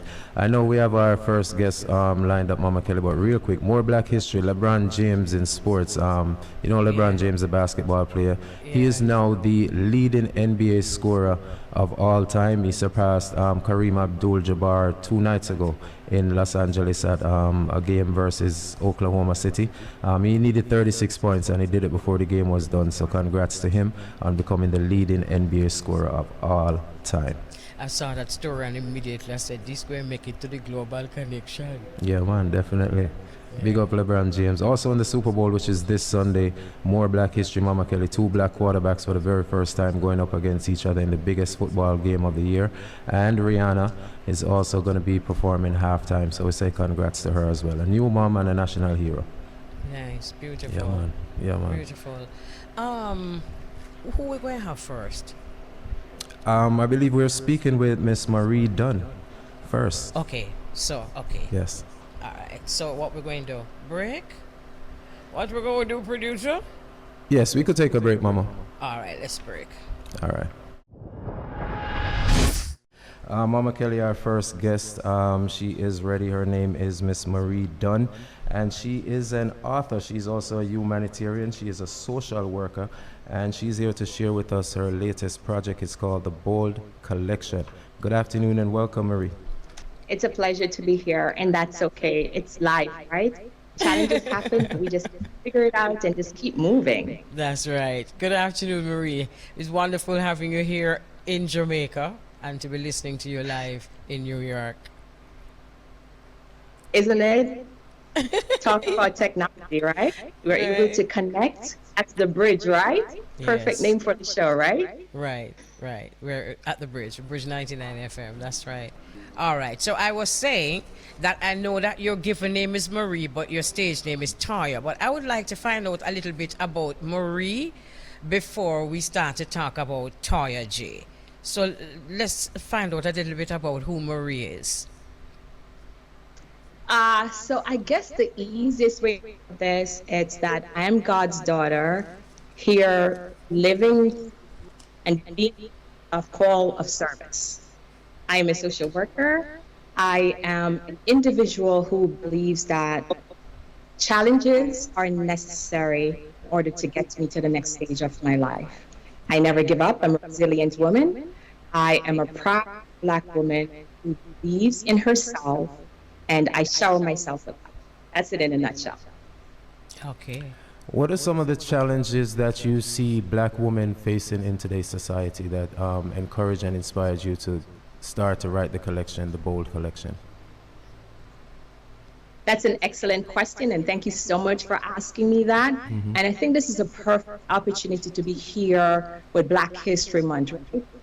Women of color, we're often sexualized, we're often demonized, and we're often not given the credit that we deserve at times, especially for a woman who is so self-assured and is so confident with who she is as a woman, and one that believes in her sexuality and understands her sexuality.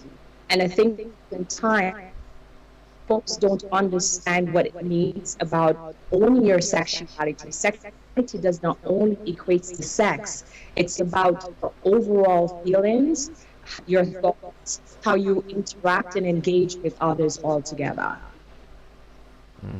Could I ask you about how does accepting yourself sexually, which is accepting your sexuality, have to do with actually freeing yourself of trauma? How are they related?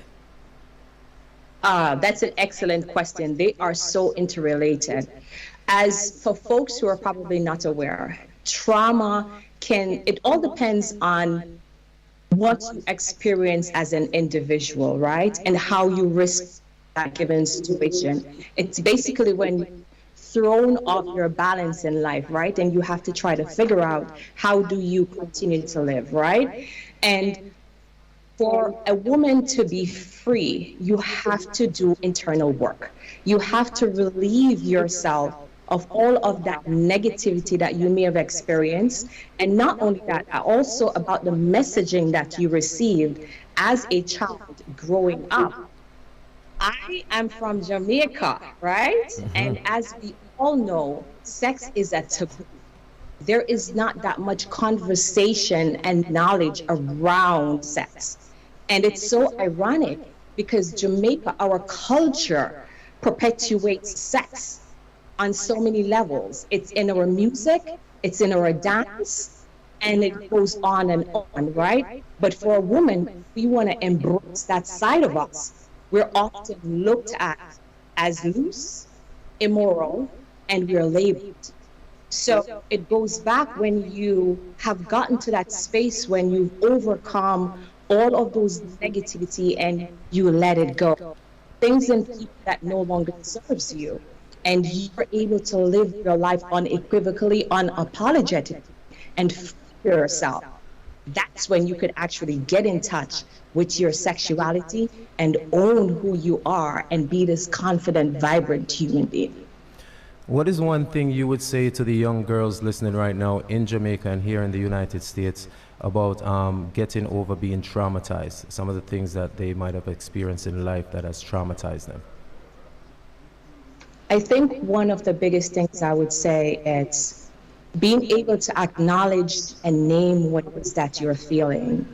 Connect yourself with someone that feels safe, someone that's not going to judge you, and then you start sharing. If you're not able to articulate and identify what it is that you're feeling, then you can't move forward and you can't get the help you need.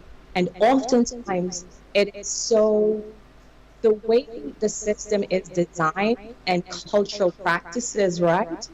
Our youths often put in a position to turn to folks who may not have best interest at heart for help, for love, and for Toya, you just mentioned a while ago the stigma that would be attached to sex growing up in Jamaica. And I'm supposing that it happens to black women all over the world. There's a stigma there. How do you plan to deal with the stigma by coming out and saying or freeing yourself sexually? Great question again. And you know, as I sit here today and I reflect on women who have paved this way for me, and I'll talk about Angelo. He's such a source of inspiration in my life, right? Maya Angelou she was raped at a tender age. She experienced pregnancy and racism. Maya Angelou went deaf for 7 years because she felt that she was responsible for the death of the man who actually raped her, right? Maya Angelou released her first book, I Know Why the Caged Bird Sings, back in 1969, if I'm not mistaken. And she was often ridiculed for that. Her voice in literature was suppressed because folks think that she did not have a place to be talking about all of that trauma. So I think for me, going back to the question you originally asked me, I have gotten to this place where I recognize that there is a gap. There is a need for women to feel empowered, to be able to embrace their own trauma and to be able to move forward. So when I make myself vulnerable and I share myself, again, I'm here to be of service, to help women understand that we have control. We have to make a decision to act and to not allow society to suppress our voices and who we are as an individual. Right. Tell us about the Bold collection and how can our listeners get their hands on it? Absolutely. So the Bold series is available on Amazon as well as my website, www.beboldtoya.com.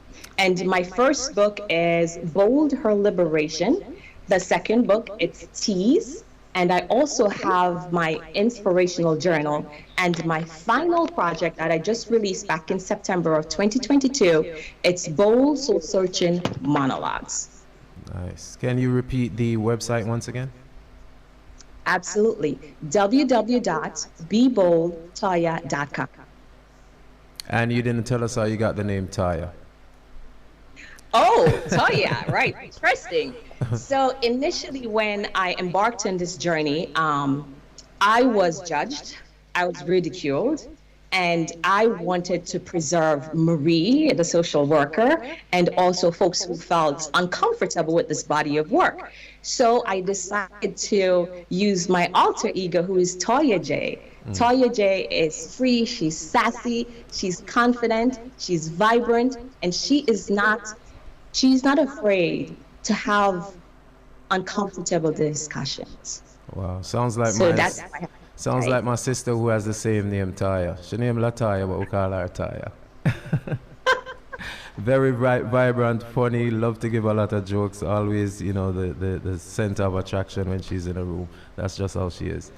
Thank you so much. Can I just ask, or just, if you don't answer, just think about how your being so vulnerable will help in your own healing of trauma, and how you recommend being vulnerable as a vital tool to healing. That is great, Mama Kelly. My vulnerability and your vulnerability is actually your strength. That is the source of your passion. It's going to fuel you to move forward. Oftentimes, we are programmed to think that we can't share this. We should not talk about pain, and we should ignore that pain. But no, we have to, until I started leaning into pain, recognize that it's a part of me. That's how I started my healing journey. And of course, I am determined, and I continue to have clinical services for myself because it's so necessary. And that's also a taboo, Mama, because the Black, we don't believe in getting therapeutic help. That's so true. So Very true. Wow, Well, thanks for sharing your experience, and most of all, thanks for sharing your vulnerability. Thank you. And I want to tell you, thank you so much for being here on Irish Jam Radio and the Bridge 99 FM. Continue to inspire, continue to motivate our young girls to, be themselves and to be who they are. Absolutely. Thank you all again. It was indeed such a pleasure to be in this space. All right, thank you so much. All right. Wow. Toya J, Miss Marie Dunn. Ladies and gentlemen, she has the collection. It's called the Bold Collection. One can check it out. Mama Kelly, we've got to take another break. That's right. Then when we come back, we'll speak to our next guest. Yep. All right, we'll be right back. Mama Kelly. Yeah, man. That's something there. Yeah, man. That tune you're bad, Bad tune, Mama. Yeah, man. And of course, on the phone lines, Mama Kelly, we have got Worl-A-Girl on the phone lines right now. They've got a new single. It's time for us to say good afternoon and welcome. Where, on Facebook? Good afternoon. Mm-hmm. Good afternoon. Good afternoon, Worl-A-Girl. Yeah. Greetings. Great to have you. I am Beau-regard here at Irish Jam Radio, and in Jamaica we have got Mama Elise Kelly. Mama. Greetings, my sisters. Greetings. The queen. It's our honor. Give thanks. It is. Okay, before we begin, could you just introduce yourselves and let the whole entire world that's listening right now know exactly who we are speaking with? Okay, so I am Sensi, and I'm from London, England. My name is Sabrina, and I represent Trinidad. Mm-hmm. My name is Miss Linda, and I'm from Brooklyn, New York. Nice. Okay. My name is Juliet Nelson, and I'm from Jamaica, Mandeville, Manchester. See that?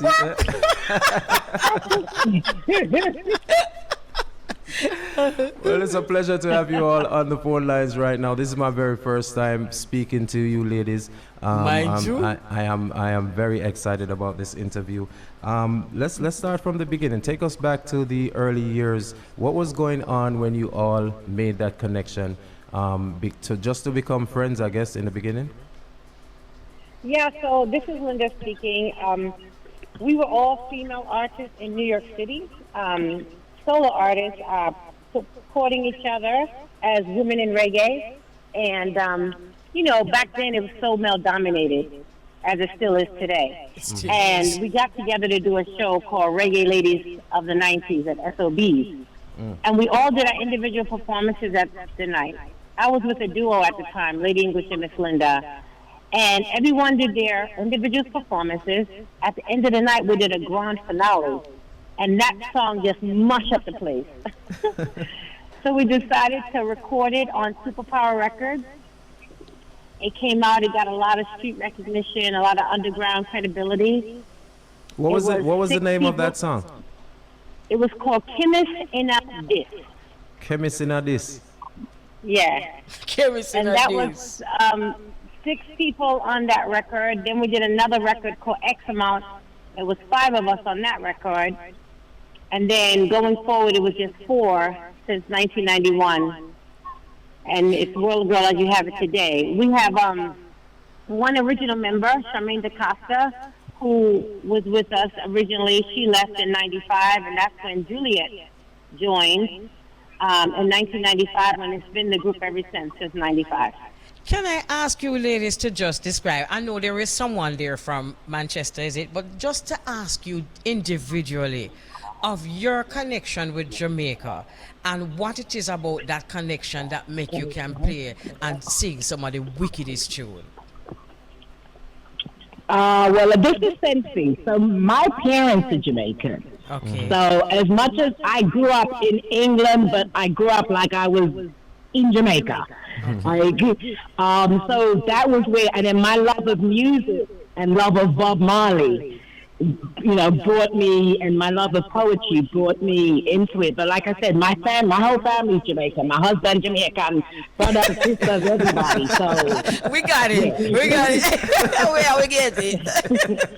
Yeah, and this is Sabrina speaking. And for me, I grew up in East Flatbush, Brooklyn, and we all know if you've been to New York, you know that's a heavily populated West Indian community. Yeah. And aside from calypso and soca, I had all of my friends were Jamaican as well. So most of the time, people thought I was Jamaican, but I just had a love for music, and I just fell in love with reggae, and that's how it was born from there. Right. Beautiful. Juliet. Go ahead, Julia. Well, yes, this is Juliet from Mandeville, Manchester. I miss you guys. I want to come to Jamaica right now. So I'm looking at pure snow. So anyhow, I moved to Montreal at the age of 12. And, for me, of course, my mom always instilled in us where we're from. You're Jamaican and don't forget it.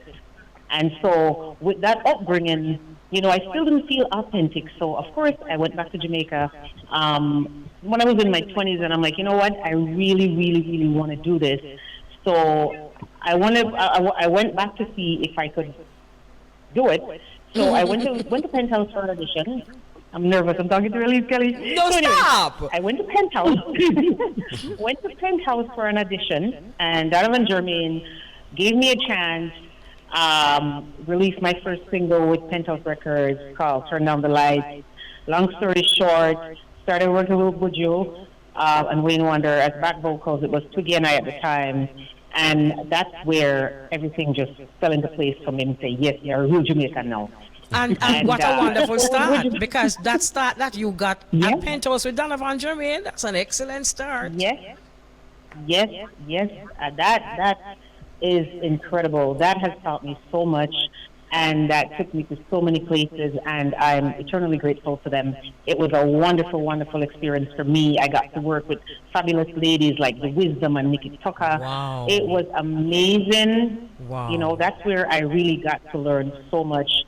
And I was actually on tour with Buju when Worl-A-Girl approached me and asked me to join. And so here we are today. Beautiful. Linda? There's another girl left, right?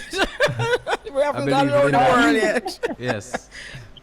Well, so you know me, I'm the American in the group. I'm from Brooklyn, and I just couldn't help it. All of my friends were Jamaican. They would take me to these Jamaican dances. And back then, I'm in junior high school. I was a rapper, right?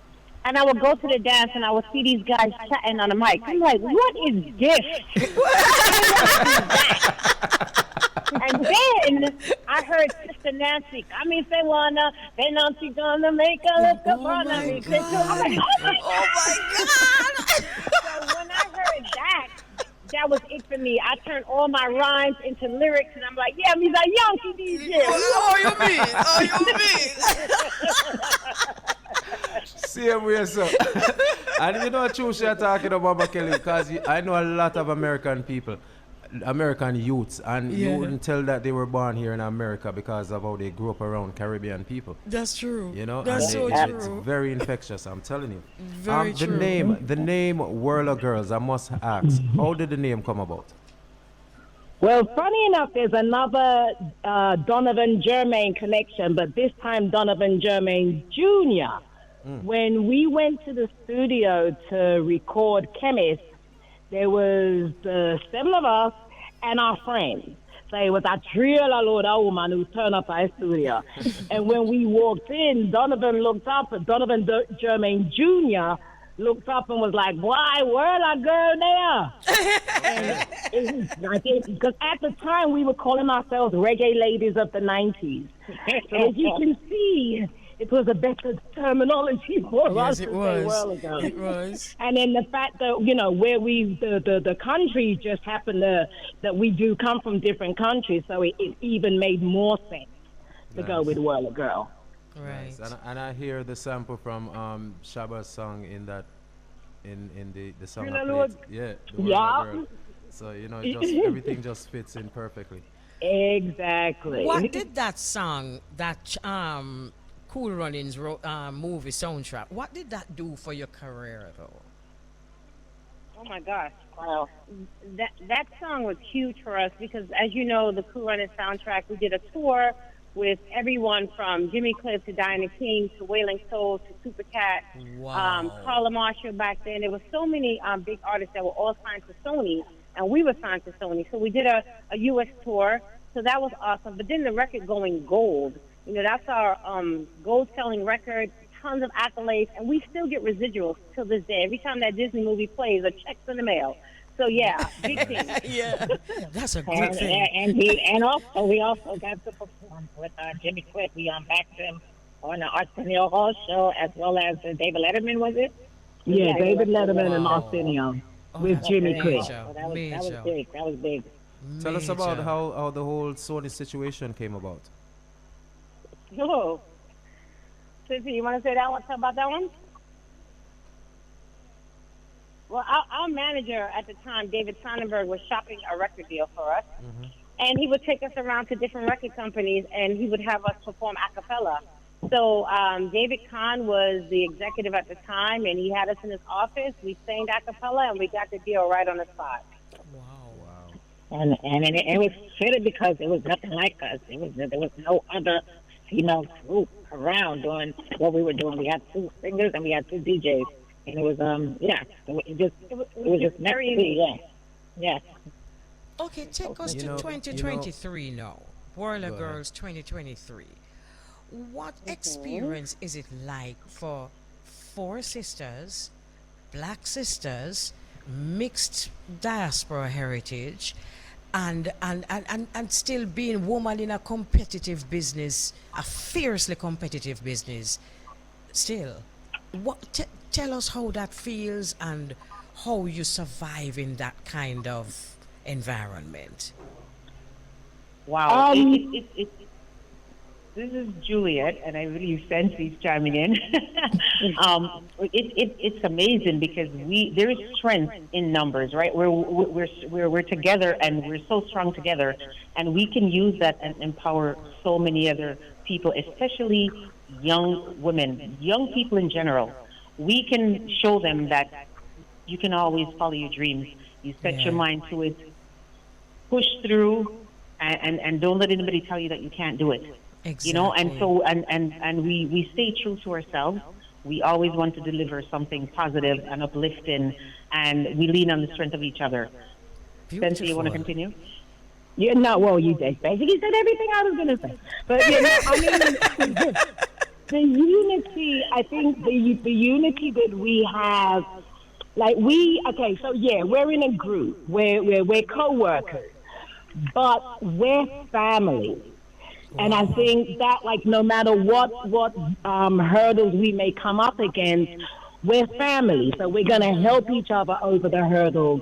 And we have a love of this thing. That's the reason why all of us, like, even when we weren't doing Worl-A-Girl, we were all still involved in music.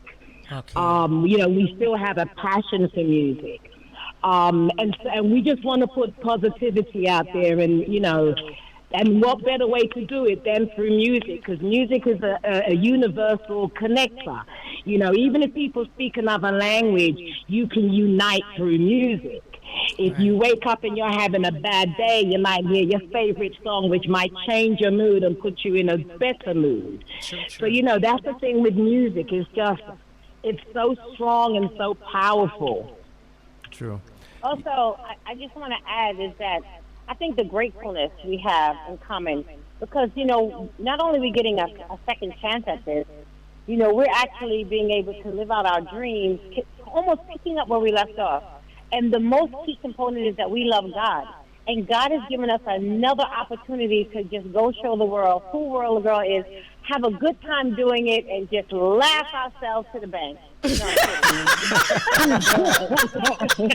Well, with that being said, Mama Kelly, with that being said, give God the glory. Give God a lot of glory. Amen. I think that is the perfect way for them to introduce this new song, Mama Kelly. Would you love to introduce the song, please? Oh, God. Who? Well, this next single is a feel-good vibe. It's about just just enjoying life. And that's when we were in the studio, we had such a ball doing it. I'm sure you can feel the fun and the love that we had when we were doing it. And it's just about, it's an introduction, for a reintroduction for us, obviously. You know, we're back. But it's also... Well, here's the brand new track, world premiere on Irie Jam Radio and the Bridge 99 FM. Straight to the bank, money pull up. This is fun. A lot of fun. Definitely. Thank you. Tell us about the arrangement on the song. Who leads out? How's everybody placed on that song? Well, this is... Go ahead, Lynn. No, I was going to say, before I tell you the who does what part, let's dig up Mr. Sidney Mills from STI Music. He is the producer of this song, arranger of the vocals, and our manager. We just love him so much and just want to big him up. So we're talking about Mr. Sidney Mills of Steel Pulse. That's the one and only. The original Dunn Dada. Nice. But on the song, Cincy and I do lead. Cincy does the chat part. I do the rap part, and Juliet and Sabrina are the singers. So we all play, a part on it. It's more of a dominated DJ song, but harmonies we all do together. So it's just a full Worl-A-Girl song. Right. You know what I love about the song? Just listening to the song, I hear a group, but I hear 4 individuals who just being themselves in this group. Mm-hmm. Yes. That's right. And it works. We're definitely in dead smack in what we call Reggae Month. The celebration is going on all over the world. We just saw that at the Grammys, hip hop celebrated 50 years. Yeah. We have to say hats off to Kool Herc, someone who brought toasting from Jamaica, and introduced it here in the United States. What are your views on the state of the music since 1991 to 2023? I think a lot has changed. Is it for the better? I mean, everybody's got their personal opinion. The views that are shared here are Fenty views. But music has changed so much. Like before, you had to know your stuff. You had to know the rhythms. You had to, when you went to the dance or whatever, when you held that mic, you had to prepare to chat lyrics. You had to prepare to impress people. It wasn't just a 2-word and then rail up or point the mic to the crowd and have the crowd chat. You had to do it. Yeah. You had to, you had to be prepared in your craft. Not saying that it don't happen now, but it's a little easier now. Like, you don't, the stiff competition with 20 men a sum up on the mic, and if you ain't chanting good lyrics, you ain't getting the mic, that don't happen anymore. Now it's, that's a name brand person, so give them the mic. It was harder back then. When we were coming up, it was, you earn the mic. You have to earn that mic. Yeah, man. I hear you. Definitely. And me name what my name, so just give me the mic. Exactly. And that is a way in which artists back then stayed on top of their craft. They stayed on top of their game, like you said, always being prepared. Absolutely. And Beau-regard, that is why veterans like Worl-A-Girls and others in the fraternity can really make the best out of a bad situation because they came up having to be the best. Right. You had no choice. And also, I'm sorry, go ahead, Bree. No, I was going to say, and like back in 1991 and into 2023, there's still nothing like us. Yeah. Doing what we do. It's still unique, Right. Also, I was going to say, back then, now this is the American talking, it was such a training ground because for me, to learn the patois, to learn the cadence, I would have to listen intensely to man like Lieutenant Stitchy and Papa San and Tonto Metro. And all of those guys, like, they were the ones, for me, I was like, oh my gosh. And then when more women started getting involved, it was just like, I love it so much. I feel like I'm gonna go crazy. You're right. What have you guys done to me? I don't know. No, for real, because back then, you know, like, we used to rehearse all day. Sometimes we would have rehearsals, some 10, 12-hour rehearsals. And that's how it was. We used to stay all night in the studio practicing to write and just to perfect our craft. Yeah. And nowadays it's different. It's all about the social media hype. It's good. I can't, you know, I'm not knocking it because that's the time we live in. But I just find that it's a different task now, you know? Right. You're not knocking it. Back then, artists just had it way more difficult. You really and truly had to come with your talent and your presentation for people to see you and accept what it is that you're doing. Nowadays, it's about views and likes, and you know they have it much easier. As call a spade, they do have it much easier. But when all is said and done, my sisters, there's a lot to be thankful for, because it's just today we were talking about, you know, looking at somebody like Mama Nancy. One of you mentioned Mama Nancy earlier on, and seeing what she do, and to see some younger DJs coming in now, and to know that you're still present. That is a blessing, you know, for you sisters to be still present and still able to teach another generation of women that you can live out your dream. Definitely. That's absolutely. Well, and that is what we aspire for. You know, we want the younger generation to see, you know, like, oh, these girls are back. You know, that they're back. If they can do it, you know, why can't we? Mm-hmm. So Right. And what's a better way, you know? Enough respect to Jamaica for hosting an entire month of Black History in reggae. And thank you, Elise, for giving us the opportunity for Jamaica to hear us. You know, all of this, maximum respect, is what keeps reggae music alive. Yes. Well, we want to thank you so much, and we want to wish you the best. We're about out of time right now, so Worl-A-Girl, thank you so much for being a part of today's interview. Thank you. Thank you for having us. Nice talking to you all. I'm in late spring. All right. The new single, it's out right now, ladies and gentlemen. Go get it, go pick it up. Mama Kelly. It's absolutely beautiful. a wonderful pleasure nice. to talk to them. Yeah, nice. You know something though, I'm telling you something during the Beau-regard. Your personality can sell anything, you know. Because when I said that, the music nice and everything. But you see, meeting them, you just have to hear the songs. Yes, man. Yeah, man. Yeah, they sold themselves with their personalities. Definitely. Beautiful. Well, it's been another great one, Mama Kelly. We have about 8 seconds before the computer take over here. Jamaica, you all be safe, and we'll do this again next week. New York, we love you. Bless up. All right. Take care. All right. Right, so it's that time in the afternoon. It's actually 2 in the afternoon, and we just want to say give thanks again for the global connection. Bless up New York City and the entire tri-state Beau-regard and the Irish Jam radio listeners. Want to say enough respect. We had Otis James, excellent. Oh, thanks for joining us, Tukura, and of course all our other interviews in the global connection. One big heart of love, you know, at 2 o'clock in the afternoon, you know, Team Un-Tengle. Stay so. Next week, Thursday, most I willing, all right?